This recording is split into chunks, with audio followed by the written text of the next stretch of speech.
Берем пример. Жители маленькой деревни Нахара решили провести праздник «Бык холода» вместо навязанной русскими масленицы. Традиционный праздник проводов зимы не отражает наш реальный климат и глубины нашей культуры. В отличие от него, поверье «Бык холода» – это наследие наших предков, рожденное в условиях экстремального холода. Роман Афанасьевич, работа кипит.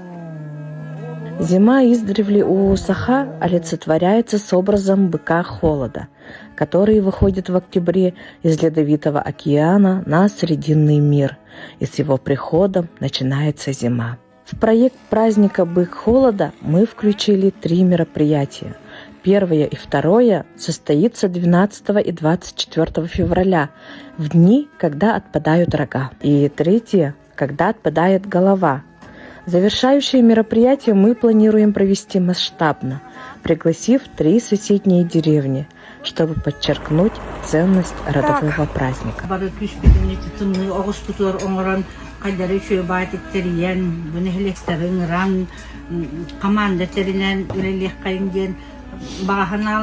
Отмечайте праздник «Бык холода» как Саха.